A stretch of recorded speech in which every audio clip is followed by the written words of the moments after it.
నమస్తే అండి, welcome to Guntur రుచులు. ఈరోజు అయితే ఇక్కడ రెసిపీ డబుల్ కమీటా. చక్కగా బ్రౌన్ బ్రెడ్తో చేసుకున్నాను నేనైతే. పచ్చి కోవా, స్వీట్ కోవాతో ఇక్కడ డబుల్ కమీటా చేస్తున్నాను. షుగర్ తక్కువగా వేసానండి, స్వీట్ కోవా కాబట్టి. వైట్ బ్రెడ్, మిల్క్ బ్రెడ్ బదులుగా బ్రౌన్ బ్రెడ్ తీసుకున్నాను. మంచి హెల్దీ కూడా. మరి చాలా సింపుల్గా అయిపోతుంది ఈ రెసిపీ అయితే. మీరు నైవేద్యంగా ప్రిపేర్ చేసుకోవాలనుకున్నా కూడా చాలా త్వరగా అయిపోయే రెసిపీ ఇది. గెస్ట్లు వచ్చినా కూడా ఎవరైనా చేయడానికి, స్వీట్ చేయడానికి చాలా చాలా త్వరగా అయిపోతుంది. అంతేకాదు సూపర్ టేస్ట్తో ఉంటుంది. ఈరోజు అయితే ఇక్కడ నేను చేసుకునే ప్రిపరేషన్ డబల్ కమీటా కోసం. దానికైతే నేను ఇక్కడ మిల్క్ బ్రెడ్ తీసుకోలేదండి, బ్రౌన్ బ్రెడ్ తీసుకున్నాను. కొంతమంది మిల్క్ బ్రెడ్ అయితే తినరు కదా, వాటిలాంటి వాళ్ళ కోసం బ్రౌన్ బ్రెడ్తో. మనకి మిల్క్ బ్రెడ్ కన్నా కూడా డయాబెటిక్ వాళ్ళకి కానివ్వండి, డైట్ చేసే వాళ్ళకి కానివ్వండి, ఎవరికైనా సరే బ్రౌన్ బ్రెడ్ అయితే చాలా చాలా మంచిది. దీనికోసం నేనైతే ఇక్కడ 6 స్లైసెస్ తీసుకున్నానండి. 3/4 కప్ వరకు పంచదార తీసుకున్నాను. అలాగే 1 కప్ వరకు పాలు. దీంతో పాటుగా డ్రై ఫ్రూట్స్ అయితే నేను ఇక్కడ బాదం, జీడిపప్పు, అలాగే కిస్మిస్, దాంతోపాటుగా పుచ్చపప్పు, దాంతోపాటుగా కొంచెం చిరోంజి పప్పు తీసుకున్నాను. వీటిల్లో మాత్రం మీ ఆప్షనేనండి డ్రై ఫ్రూట్స్ అయితే.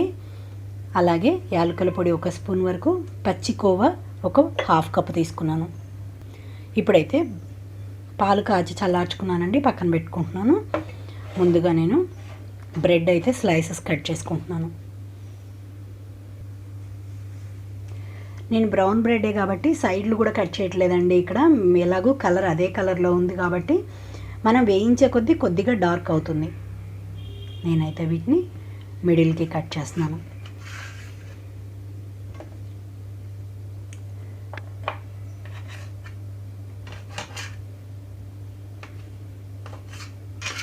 ఇలా కట్ చేసుకుంటున్నాను అన్నీ కూడా.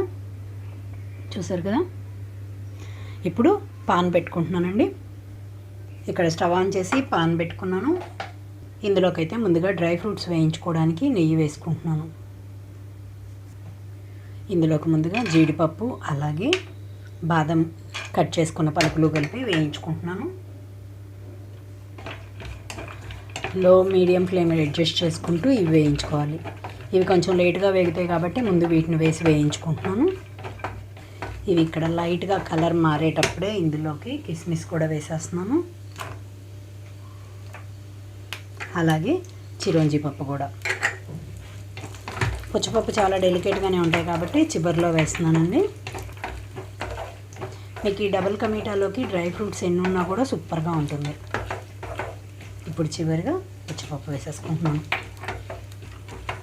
ఇక చూడండి, అన్నీ కూడా కలర్ మారిపోయినప్పుడే వీటన్నిటిని కూడా నేను ప్లేట్లోకి తీసేసుకుంటున్నాను.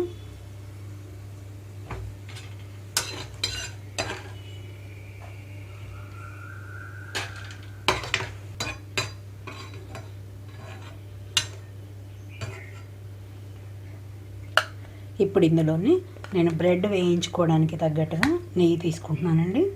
నెయ్యి కానీ మీరు నూనె కానీ ఏదైనా తీసుకోవచ్చు.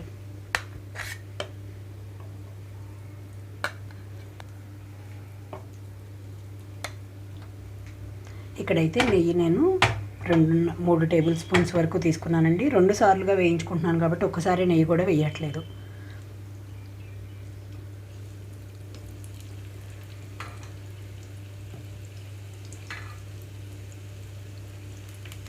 వీటన్నిటిని కొంచెం కలర్ మారే వరకు వేయించి పెట్టుకోవాలి.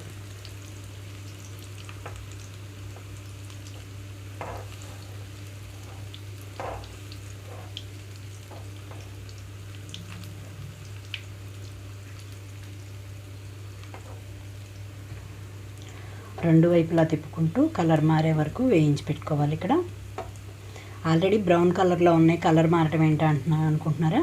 చక్కగా మనకి క్రిస్పీగా రావాలంటే ఎలాగో ఇక్కడ వీడియోలోనైతే కనపడుతుందండి. మనకి బ్రెడ్ అంతా కూడా క్రిస్పీగా రావాలి. ఇలా రెండు వైపులకి తిప్పుకుంటూ బ్రెడ్ కొంచెం క్రిస్పీగా అయిపోయే వరకు వేయించి పెట్టుకోవాలి. డబుల్ కమీటాకైతే బ్రెడ్ పీసెస్గా ఉంటేనే బాగుంటుంది, మెత్తగా హల్వాలాగా ఉండకూడదు.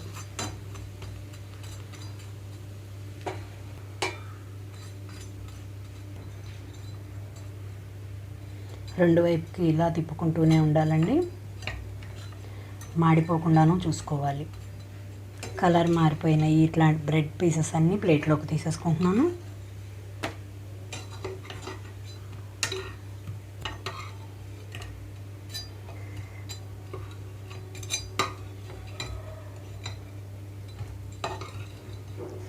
వీటన్నిటిని ప్లేట్లోకి తీసేసుకుంటున్నాను. మళ్ళీ ఇందులో కొంచెం నెయ్యి వేసి అలాగే మిగిలిన స్లైసెస్ అన్నీ కూడా వేయించుకుంటున్నాను. ఇక్కడ ఇందులోకి అయితే పంచదార తీసుకుంటున్నాను. ఏ కప్పుతో అయితే పంచదార మెజర్మెంట్ తీసుకున్నానో దాంతోనే వాటర్ కూడా వేసేసుకుంటున్నాను. ఇక్కడ లైట్గా తీగ పాకంలాగా వచ్చేలాగా ఉండాలి పంచదార అంతా కూడా. హై ఫ్లేమ్లోనే ఉంచి కరిగించుకుంటున్నాను. మధ్య మధ్యలో కలుపుతూ ఉంటున్నాను. ఇక్కడ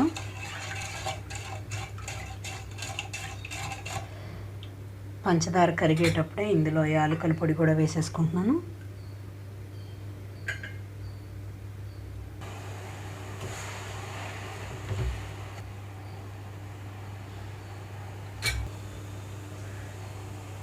ఇక్కడైతే పంచదార అంతా తీగపాకం వస్తున్నప్పుడే చేతికి అంటుకుంటూ ఉండాలి.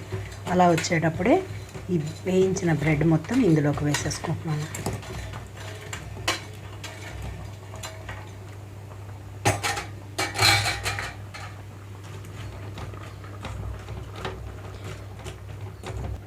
ఈ బ్రెడ్ స్లైసెస్ అంతా కూడా ఈ పాకంలో ఉడికినట్లు కావాలి కొంచెం, అప్పుడే మనకి ముక్కలన్నిటికీ కూడా స్వీట్ పడుతుంది బాగా. మరీ మెత్తగా కాకుండా అక్కడక్కడ ముక్కల్లాగానే కనపడుతూ ఉంటుందండి. బ్రెడ్ అయితే వేయించిన బ్రెడ్ కదా.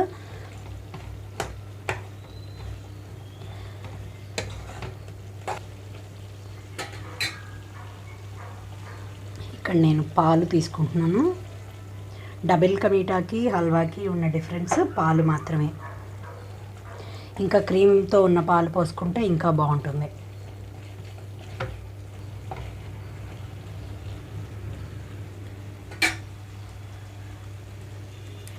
ఇందులోనే కోవా కూడా వేసేసుకుంటున్నాను.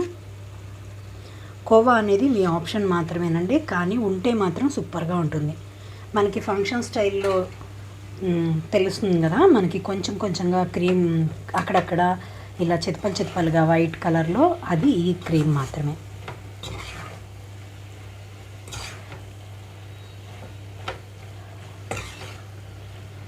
నేను ఇక్కడ హాఫ్ కప్ వరకు తీసుకున్నాను, మొత్తం పడుతుందండి నాకు. దీనివల్లనే నేను షుగర్ కొంచెం తక్కువే తీసుకున్నాను. ఇది మనకి స్వీట్ క్రీమ్. స్వీట్ షాప్స్ అన్నిట్లోనూ దొరుకుతుందండి, లేదా మీరు పాలకోవా ఉంటుంది కదా, అది వేసినా బాగుంటుంది.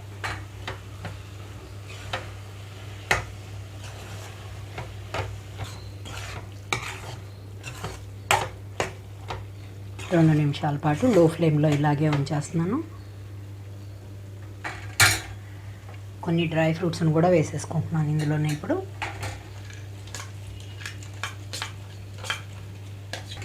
డ్రై ఫ్రూట్స్ వేసిన తర్వాత ఒకసారి కలుపుతున్నాను.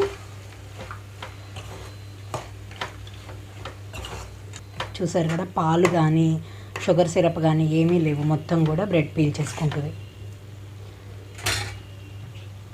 మిగిలిన డ్రై ఫ్రూట్స్ కూడా వేసేసుకుంటున్నాను.